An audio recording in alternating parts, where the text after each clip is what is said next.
चंद्रपूर जिल्ह्यातील घुग्गुस शहरात एका 75 वर्षीय वयोवृद्ध महिलेवर झालेल्या निर्घृण हल्ल्यामुळे शहरात संतापाची लाट उसळली आहे। मदतीच्या बहाण्याने दुचाकीवर बसवून निर्जन स्थळी नेल्यानंतर महिलेवर मारहाण करत तिचे कपडे फाडण्यात आले, तसेच गळ्यातील सोन्याची पोत हिसकावण्याचा प्रयत्न करण्यात आल्याची धक्कादायक घटना रविवारी रात्री सुमारे 9 वाजताच्या सुमारास आमराई वार्ड परिसरात घडली। पोलिसांनी दिलेल्या माहितीनुसार आमराई वार्ड येथील रहिवासी रुखमाबाई पथाडे या राजुरा येथून घुग्गुसला परतल्यानंतर बसस्थानकावरून पायी घरी जात होत्या। त्यावेळी विद्या टॉकीज परिसरात आरोपी तोसीब रहीम खान पठाण हा दुचाकीवर आला। मी आमराई वार्डाकडे जात आहे, तुम्हाला घरी सोडतो असा विश्वास संपादन करून त्याने वृद्ध महिलेला दुचाकीवर बसवले। मात्र आमराई वार्डाकडे न जाता आरोपीने दुचाकी थेट हिंदू स्मशानभूमीच्या निर्जन परिसरात नेली। तेथे रखमाबाई यांनी आपल्या मुलाला मोबाईलवर संपर्क करण्याचा प्रयत्न करताच आरोपीने त्यांचे कपडे ओढून फाडले। त्यानंतर त्यांच्या चेहऱ्यावर व डोळ्यावर हाताबुक्क्यांनी मारहाण करून गळ्यातील सोन्याची पोत हिसकावण्याचा प्रयत्न केला। जीवाच्या आकांताने रुखमाबाई यांनी आरडाओरडा करत स्मशानभूमीतून धावत बाहेर येत स्वतःचा जीव वाचवला। नागरिकांची चाहूल लागताच आरोपीने घटनास्थळावरून पळ काढला। घटनेची माहिती मिळताच त्यांच्या मुलाने त्यांना तातडीने घुग्गुस येथील शासकीय रुग्णालयात दाखल केले।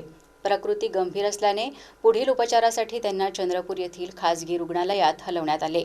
या प्रकरणी सोमवारी रखमाबाई यांच्या मुलाने घुग्गुस पोलीस ठाण्यात तक्रार दाखल केली।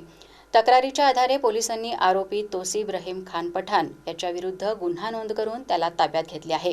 या प्रकरणाचा पुढील तपास सहाय्यक पोलीस निरीक्षक प्रफुल्ल डाहुले करीत असून शहरात अशा प्रकारच्या गंभीर गुन्ह्यांमुळे नागरिकांमध्ये भीतीचे वातावरण निर्माण झाले आहे।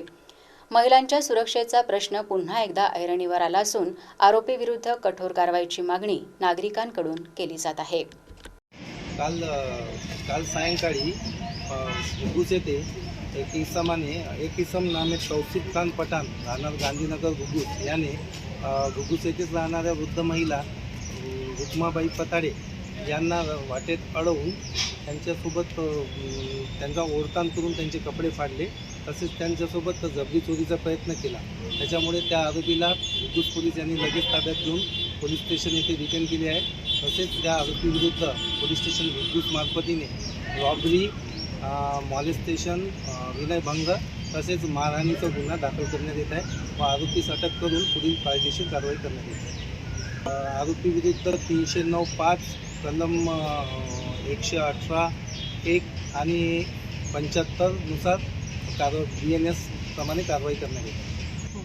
माझी आई काल रात्र 9 वाजता राजेवरून घुग्गुसला आली। घुग्गुसून पैदल अमराईमध्ये येत असताना वाटेत एक इसम भेटला आणि अमराईला सोडतो म्हणून त्यांनी माझ्या आईला घेऊन स्मशानभूमीमध्ये घेऊन गेला आणि जबरीने मारहाण केली।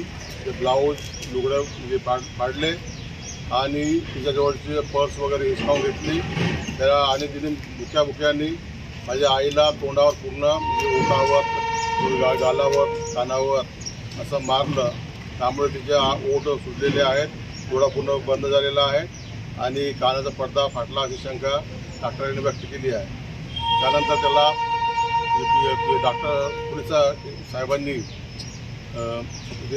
आणलं आरोपीला आणि आम्ही आमच्या आईला घेऊन आल्यानंतर आणि चंद्रपूरला रेफर केला। तिथून त्याचं CT स्कॅन केल्यानंतर तिची प्रकृती म्हणजे ठीक आहे म्हणून डिस्चार्ज केलं आणि सकाळी तिची म्हणजे त्रास वाढल्यामुळे आज सकाळी तिला बेंडे हॉस्पिटल चंद्रपूर येथे आम्ही घेऊन